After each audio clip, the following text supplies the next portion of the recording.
베드로전서 우리 12번째 시간입니다. 내가 잘 사는 것이 복수다 라는 제목으로 말씀 증거합니다. 고난은 두 가지 형태입니다. 구조적 고난이 있습니다. 천재지변이나 세계적 금융위기로 인한 열악한 환경에 의해서 어려움을 겪습니다. 지금의 부동산 폭등으로 인해서 내 집 없는 서름 역시 구조적 고난이죠. 이 구조적 고난은 신자, 불신자에게 예외가 없습니다. 이 구조적 고난은 착한 자, 못된 자에게도 예외가 없습니다. 또 하나의 고난은 관계적 고난이 있습니다. 부대끼며 살면서 어떤 특정 사람이나 집단에게 받는 공격입니다. 베드로전서 3장은 이 사람에게 당하는 고난에 초점을 맞추고 있다 생각합니다. 믿었던 친구에게 놀림받거나 배신당하고 또 연인에게 데이트 폭력을 겪고 학교에서 집단 따돌림을 당하고 또 직장 상사에게 모욕적인 언어적 폭행을 당합니다. 사소한 오해로 인해서 갈등이 생기고 심지어는 가장 가까운 가족에게 성폭력을 당해서 비참한 나날을 보냅니다. 우리 인생의 구조적 고난과 관계적 고난 속에 어느 부분이 상당수를 차지하느냐?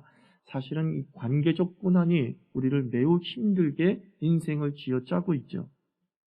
사람들에게 고난을 당할 때 우리는 흔히 상처받았다라는 표현을 하지 않습니까? 사람으로부터 받은 상처는 쉽게 아물지 않습니다. 그런데 베드로는 그 상처 입은 노예들에게 참고 견디고 맡은 바 임무를 충실히 행하라, 주인에게 충성하고 복종하라 라고 격려합니다. 또 힘들게 사는 남편에게 두들겨 맞고 살고 있는 아내들에게는 겉모습을 꾸미는 데 치중하지 말고 내면으로부터 진정한 변화를 보여줘라. 그래서 남편을 그리스도의 복음을 수용하게 만들라라고 충고를 합니다. 오늘 베드로전서 3장에서는 8절 말씀 보십시오. 서로 동정하고 형제를 사랑하고 불쌍히 여기고 겸손하라라고 말합니다. 이렇게 상처 입은 자들에게 또 피해자에게 내린 베드로의 처방전을 볼 때 생각나는 게 뭐가 있는지 아십니까? 고구마가 생각나는 거예요. 상처 입은 자에게, 피해자에게 내린 이 처방전은 고구마 100개를 먹는 기분입니다. 꽉 막히는 거예요. 참으라고, 동정하라고, 불쌍히 여기라고, 더 아름답게 살라고, 더 섬기라고. 참 말도 안 되는 소리죠. 말도 안 되는 소리죠. 저는 드라마를 보면서 수다 떠는 것을 좋아합니다. 제 아내와 딸은 질색팔색해요. 제가 드라마 보면서 수다 떠는 거. 좀 조용히 보면 안 될까? 집중 좀 하게 해줘라고 투덜거리죠. 근데 최근 제 아내가 바뀌었습니다. 저랑 수다 떨면서 보는 것을 매우 즐거워합니다. 요즘에 모범택시라는 드라마를 봅니다. 이 모범택시라는 드라마는 완성도가 좀 떨어지고 전개가 좀 루즈합니다. 야, 참 못 만든 드라마다라고 수다를 떨었습니다. 그리 잘 만든 드라마는 아닙니다. 그런데 의외로 그 모범택시라는 드라마가 시청률이 높습니다. 이유가 뭐냐면은 피해자들의 복수극이기 때문이에요. 참지 마세요, 복수하세요 라는 모토로 이 주인공 무리가 가해자에게 법의 형벌보다 더 강력한 처벌을 행합니다. 시청자는 시원한 맛으로 보는 거죠. 악당들이 제대로 처벌받지 못하는 현실 사회에 못마땅하던 그 소시민들이 대리만족을 하는 겁니다. 왜 피해자가 참아야 돼? 왜 피해자는 만날 용서만 해야 돼? 그 평소에 하고 싶었던 말을 해주고 날리고 싶었던 주먹을 날려주니 호쾌한 겁니다. 복수는 힘의 표현이잖아요. 누구나 복수할 수 있는 것 아닙니다. 힘이 없으면 복수 못합니다. 그래서 국가가 있고 그래서 법이 있는 거죠. 대신 복수해달라고. 그런데 이 법이라는 것이 힘 있는 가해자에게는 거미줄 같은 거예요. 나비는 잡히지만 새는 뚫고 가는 거미줄 같은 법 때문에 약자의 복수가 제대로 행해지지 않습니다. 그래서 모범택시, 제목이 모범택시예요. 그런데 결코 모범적이지 않아요. 피해자에게 모범을 강요하지 말라라는 그 메시지 같더라고요. 그건 또 다른 폭력이요, 가해라는 거죠. 피해 입은 자들에게 계속 모범적으로 참고 견디며 살라, 용서하며 살라 라고 하는 것은 또 다른 폭력이고 또 다른 가해다, 이런 메시지를 주는 것 같습니다. 그래서 베드로의 처방은 그래서 되게 모범적이에요. 모범 택시다에 나온 그 처방전이 아니라 정말 말 그대로 모범적이에요. 그죠? 말 그대로 모범적이에요. 9절부터는 더 노골적으로 우리의 복수 의지를 꺾는 말씀을 합니다. 악을 악으로 갚지 마. 복수하지 마. 모욕을 모욕으로 갚지 마. 복수하지 마. 악한 말을 하지 마. 복수하지 마. 거짓말을 하지 마. 복수하지 마. 더 강력한 모범적 답을 베드로가 내리고 있는 거죠. 인류 최초의 성문법이라고 하는 함무라비 법전에 쓰인 유명한 형법 문구가 있죠. 눈에는 눈, 이에는 이. 동태복수법이라고 합니다. 상해와 동일한 형벌을 받게 한다는 거예요. 성경에도 동태복수법이 기록되어져 있습니다. 레위기 24장 17절 20절 사람이 이웃에게 상해를 입혔으면 그가 행한 대로 상대에게 행할 것이니 뼈를 부러뜨렸으면 상대의 뼈로 부러뜨려라. 상처에는 상처로 눈에는 눈으로 이에는 이로 갚을지라. 출애굽기 21장 22절에서 25절에는 서로 싸우다가 여인을 낙태케 하였으면 해가 없더라도 남편의 청구대로 벌금을, 피해가 있었으면 생명에는 생명으로, 화상에는 화상으로, 상처에는 상처로, 부타에는 부타로. 신명기 19장 21절에도 상대를 불쌍히 여기지 마라. 목숨에는 목숨, 손에는 손, 발에는 발, 이런 말씀까지 나오고 있습니다. 동태복수법. 이 동태복수법이 생긴 배경이 무엇이냐면은 지나친 복수 때문에 이 동태복수법이 생겼어요. 사람은 피해만큼 안 갚음하지 않습니다. 분노와 미움은 피해 이상의 복수를 행하는 거예요. 눈에는 눈이라고요? 천만의 말씀이에요. 눈이 다친 자는 상대를 반신불수를 만들어도 성이 안 차는 거예요. 찢어 죽여도 평생 한으로 남는다고 하지 않습니까? 남남자가 생긴 여친, 그래서 그 여친에게 복수하겠다고 자기도 딴 여자를 사귀는 게 아니에요. 그 여친을 죽이고 그 부모까지 죽이는 것이 복수의 크기예요. 폭력은 폭력을 낳고 복수는 더 큰 복수를 낳습니다. 무협지 보십시오. 스승의 원수를 갚겠다고, 아버지의 원수를 갚겠다고 20년 동안 훈련하고 그 원수를 찾아 나서서 복수합니다. 그리고 끝납니까? 또 그런데 그 원수의 아들이, 제자가 또 복수하겠다고 20년 내공을 연마하고 20년 뒤에 다시 복수하고. 복수를 계속 나오면서 그 크기와 넓이가 커지고 있는 거죠. 그러니까 동태복수법의 원칙은 지나친 정의감, 즉 복수의 한계를 정하는 거예요. 당한 것 이상으로 보복하려고 하는 사태를 막기 위해서 생긴 부득이한 법이 동태복수법이었던 거예요. 받은 대로만 돌려줘야지 그 이상은 안 된다라고 하는 정의실현적 법인 것이죠. 정의실현적 법이에요. 그 의미를 아시기를 바랍니다. 복수를 허용한 것이 아니라 복수의 한계를 정해놓은 거예요. 너희들이 복수할 때에 그 미움과 증오는 더 큰 폭력을 낳기 때문에 결코 이 사회는 안정될 수 없다. 복수로 정의가 실현되는 것이 아니다. 라고 하면서 우리의 복수심을 억누르기 위해서 만든 하나님의 법이 눈에는 눈, 이에는 이라고 하는 법인 거예요. 베드로 사도의 이 저희는 저항하지 말라, 그 말씀이 아니에요. 우리는 저항해야 됩니다. 용서하라는 말씀이 가해자의 형벌을 면제하라, 이런 말이 아니에요. 복수하지 말라라는 이 말씀은 개인적으로 처벌하지 말라, 이런 뜻이에요. 개인적으로 처벌하지 말라. 베드로 시대나 지금이나 우리는 법의 세상에 살고 있습니다.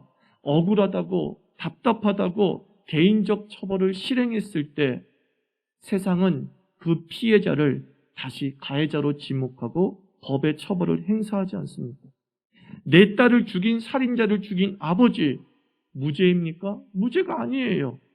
살인죄로 그 아버지는 복수의 대가로 징역살이를 하는 것이 우리 세상이란 말입니다. 나쁜 놈에게 나쁜 놈이다라는 댓글을 달았습니다. 그게 뭐가 나빠요? 그건 사실 적시 아닙니까? 그런데 무슨 죄로 걸려요? 명예훼손죄로 걸려요. 이게 우리네 현실이에요. 시원하게 복수를 하면, 개인적으로 복수를 하면 그게 다 법에 걸려서 내가 피해자였는데 어느 순간 가해자가 돼서 그 형벌을 짊어지게 되는 거죠. 복수의 일념으로 살다가 남은 가정은 파탄나고 생은 지옥이 됩니다. 또한 개인적인 복수를 실행할 만큼 우리가 사실 힘과 능력이 있지 않습니다. 그래서 그 복수의 시간은 길어진 만큼 그 복수심의 우라병은 나의 영혼을 갉아먹으면서 가해자보다 먼저 세상을 떠나기도 합니다. 그러니까 이 복수하지 말라는 말씀은 하나님께서 가해자를 위해서 주신 말씀이 아니에요. 베드로 사도도 이 복수하지 말라, 악을 악으로 갚지 말라, 모욕을 모욕으로 갚지 말라, 이 복수하지 말라는 이 말씀을 준 의미는 무엇이냐? 그 가해자를 위해서 용서하라는 말씀이 아니라, 오늘 9절 보십시오.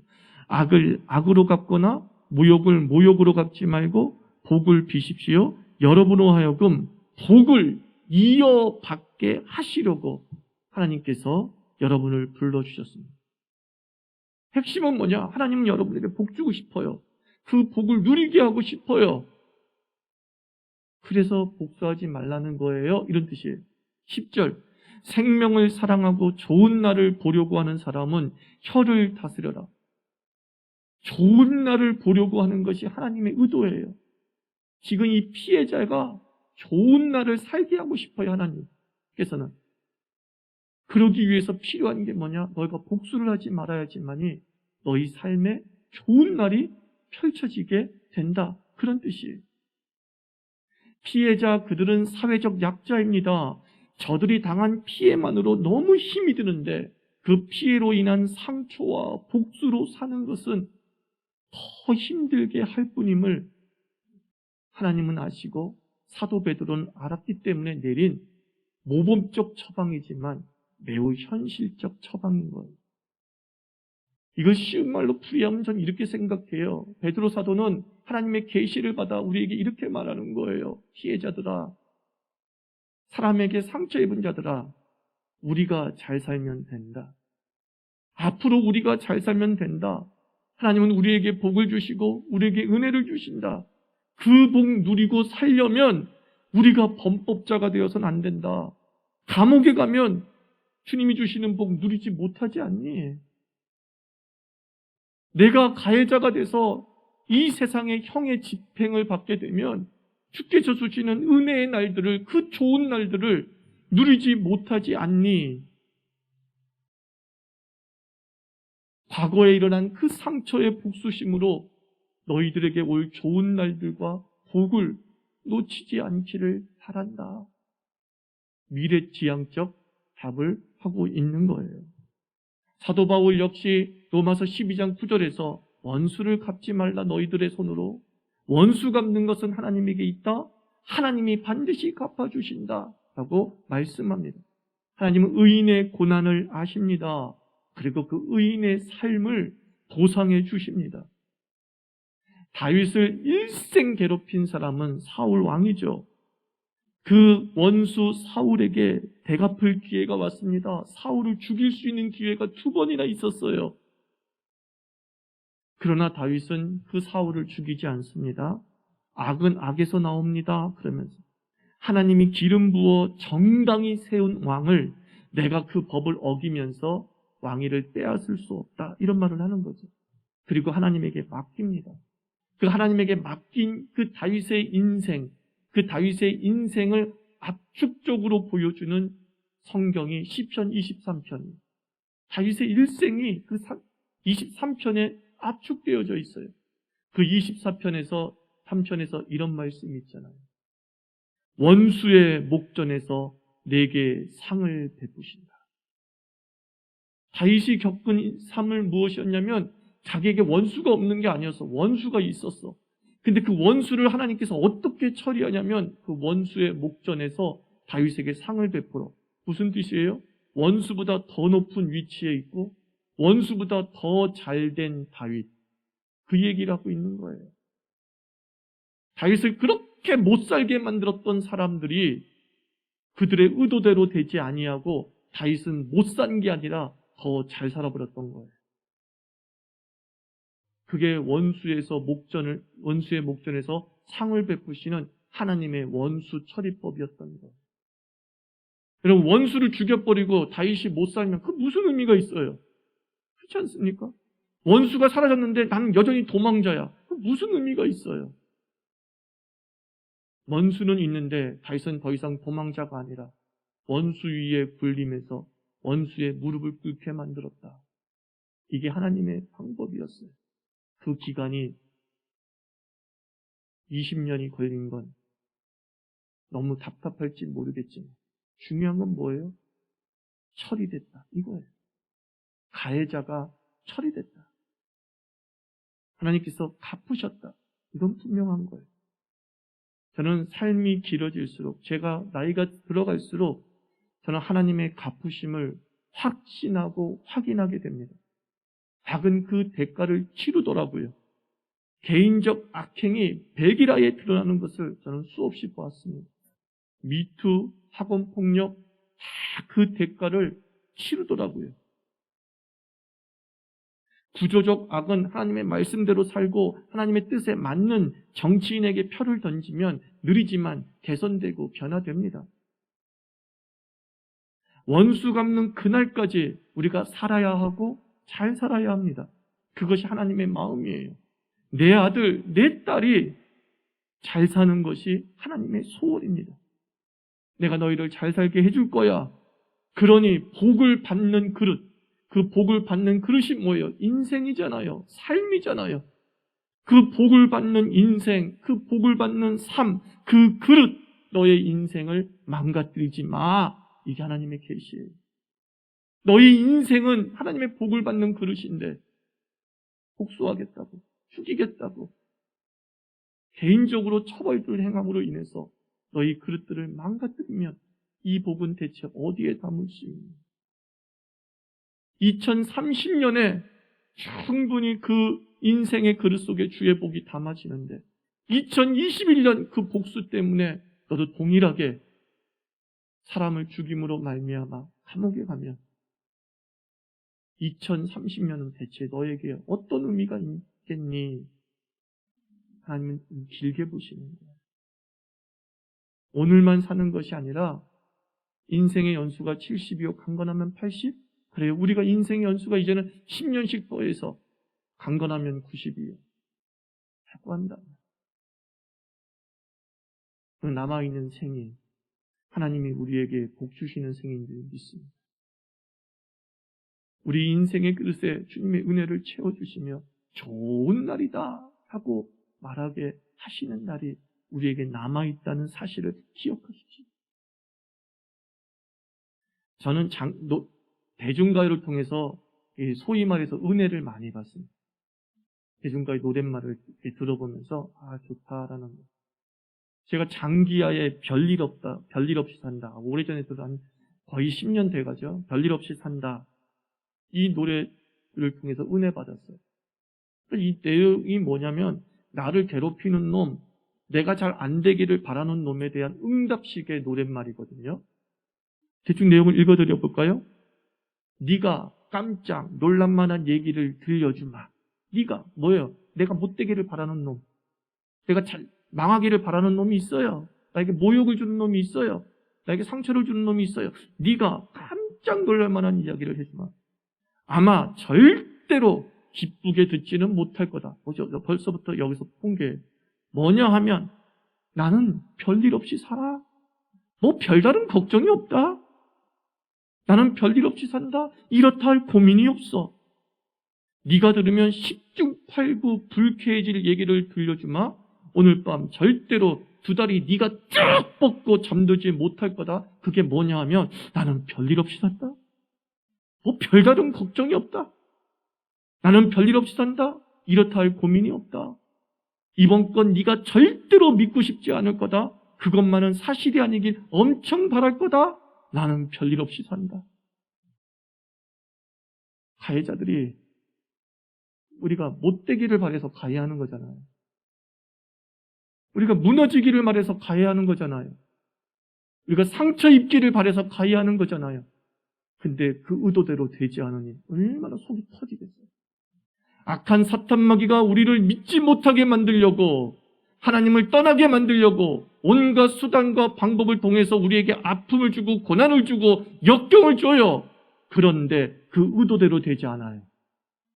그때 미치고 환장하는 거예요. 통쾌한 복수죠. 나 별일 없어 살아. 너 나 죽을 줄 알았지? 걱정하지 마. 나 별일 없이 살아. 너 나 자살할 줄 알았지? 웃기지 마. 나 별일 없이 살아. 그의 고백대로 그의 인생은 별일 없는 것이 아니라 별일이 생길 겁니다. 하나님의 은혜의 별일이 일어날 줄 믿습니다. 장기하의 노래는 여기까지는 못 가요. 장차 내 삶 속에 얼마나 충만한 역사가 있을 거란 별일이 생겼어. 그게 뭐냐면 나 무지하게 잘 살고 있고 나 무지하게 그전보다 더 행복해졌어. 미래지향은 없어요.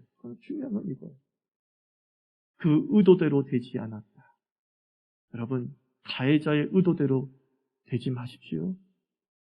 가해자에게 가해자가 나한테 왜 모욕을 줍니까?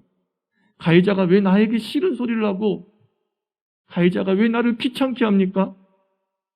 다 나 못 살게 만들려고 하는 거예요. 그래서 그 의도대로 되면 그들은 쾌재를 부리고 있을 거예요. 결국 너는 내 손에 돌아간 놈이야. 얼마나 쾌재를 부리고 있겠습니까? 근데 뭐요? 별일 없이 사는 거예요. 별일 없이 사는 거예요. 미소 지며 사는 거예요. 깜짝 놀라는 거죠. 저는 왜 이렇게 상처를 안 받아? 저는 왜 이렇게 흔들리질 않아? 깜짝 놀라는 거죠. 그 가해자가 스트레스를 받는 거죠. 그리고 스트레스를 받다가 폭삭 늙어 죽어버리는 거예요. 우리가 이 땅을 살아가면서 나에게 피해를 입힌 자들에게 적극적으로는 선을 행하고 부드러운 말을 하고 열심히 살고 최선을 다하며 사는 것이죠. 그러나 소극적으로는 법 안에서 무시해버리고 상관 안 하고 다른 관계에 대해서 더 적극적이면서 사는 거예요. 네가 내 인생을 좌지우지하지 못해 라는 것. 그리고 우리도 소심한 복수를 하는 거예요. 무엇 안에서? 법 안에서 소심한 복수하는 것. 상관 안 하면 끝이에요. 관계 안 하면 끝이에요. 무시해버리면 끝이에요. 당황하게 만드는 것이죠. 비록 지금 그 사람을 인해서 그 모욕으로 인해서 그 상해로 인해서 아프고 상처가 되고 심령이 무너졌다는 사실은 부인할 수 없습니다. 그러나 지금의 그 아픔이 우리의 미래를 갉아먹지 않기를 바랍니다. 하나님의 마음. 지금 당한 고난이 너희 인생 전체의 고난으로 연결되어지는 것이 악한 사탄의 의도가 아니겠느냐. 지금 고난, 좀 힘들고 어렵더라도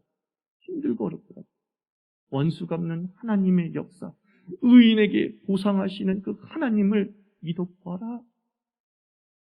그리하면 반드시 그 말씀대로 이루어지는 역사를 보게 될 것이다. 여러분 그렇지 않습니까? 살아보면 저도 젊었을 때는 분노, 정의가 이렇게 실현되지 않아. 그래서 내가 그 정의를 실현하려고 나섰습니다. 하나님은 어디 계십니까? 하나님 뭐하고 계십니까? 이게 20대 때 제가 하나님을 향한 형전이었어요. 그리고 막 돌 들고 거리에 나가고 화염병 들고 거리에 나가고 30년이 지났습니다. 30년 동안 제 눈으로 목격한 것만은 하나님은 살아계시며 원수를 갚으시는 하나님은 살아계시며 그 의인에게 보상하심이 분명하십니다. 이 하나님을 먼저 신뢰하고 허튼 개인적 복수심으로 우리 인생을 낭비하지 않기를 바랍니다. 우리 인생은 좋은 날로 채워질 것이고 우리 남은 인생은 하나님의 은혜로 채워지는 것이 주님의 계획입니다. 그 좋은 날을 받을 수 있는 그 인생의 그릇들을 만들어 나가는 주의 사람들 되기를 바랍니다. 심령이 단단한 그리스도인들이 다시 한번 주의 이름으로 축원합니다.